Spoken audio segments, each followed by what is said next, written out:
Il est 13h30, mesdames, messieurs, bonjour et bienvenue à ces bulletins d'infos. L'ambassadeur français va rester au Niger malgré la fin de l'ultimatum de 48 heures donné par le putschiste déclaré lundi 28 août 2023.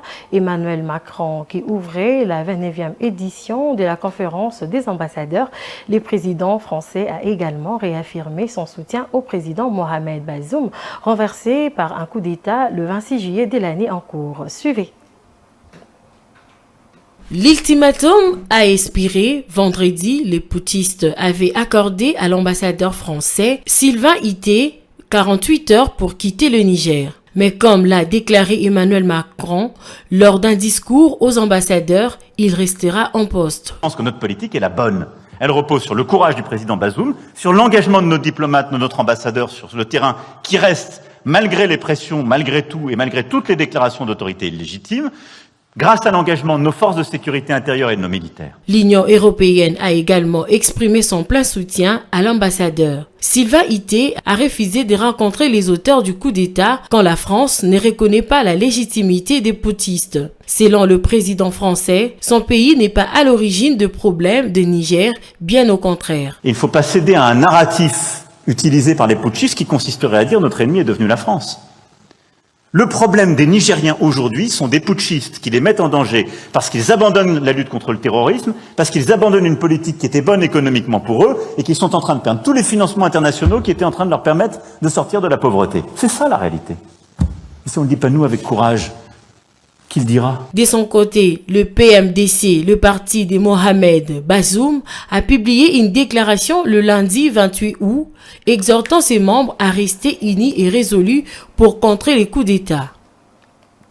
En Égypte, le courant libre d'une coalition de partis d'opposition libre a dénoncé lundi 28 août 2023 la détention qu'elle juge politique de Hicham Kassem, l'un de ses dirigeants poursuivi pour diffamation par un ancien ministre et pour outrage à des policiers. Images et commentaires.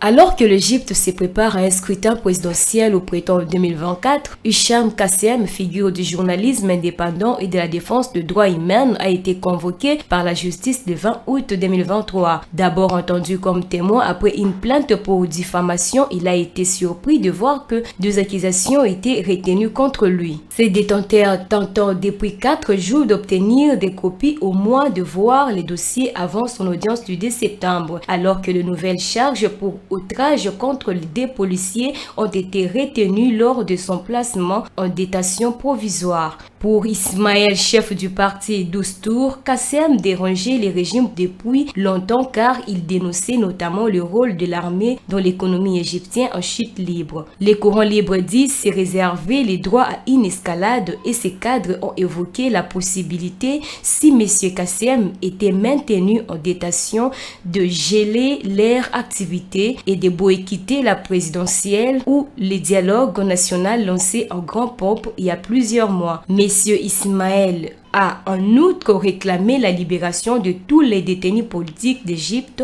sa 35e pays sur sa 40 au classement mondial de l'état de droit du World Justice Project. Plusieurs arrestations ont récemment défrayé la chronique.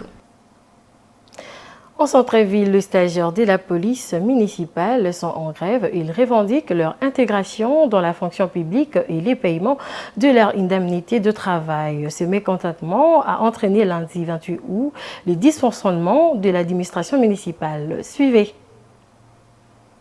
Au centre-ville de Bangui, les checkpoints habituellement tenus par les policiers municipaux étaient déserts. À la mairie centrale, une trentaine d'agents étaient présents mais refusaient de prendre leur poste. Le mouvement de grève a commencé aux environs de 8 heures et l'accès à l'hôtel de ville est bloqué. Toutes les activités sont paralysées au regret de la population qui ne peut pas effectuer les retraits de certains documents ou autres. Ces agents municipaux stagiaires depuis 5 ans revendiquent leur intégration dans la fonction publique et le paiement de 3 mois d'indemnité de transport. Après une rencontre avec le ministre de l'administration du territoire Bruno Yapandé, considéré comme un médiateur dans cette affaire, les grévistes ont décidé de suspendre temporairement leur manifestation. Bruno Yapandé s'engage à suivre ces dossiers jusqu'à ce que les agents en grève obtiennent satisfaction. Ces mouvements de colère interviennent dans un contexte difficile pour le président de la délégation de la ville de Bangui. Depuis plusieurs semaines, Émile Raymond Nakombo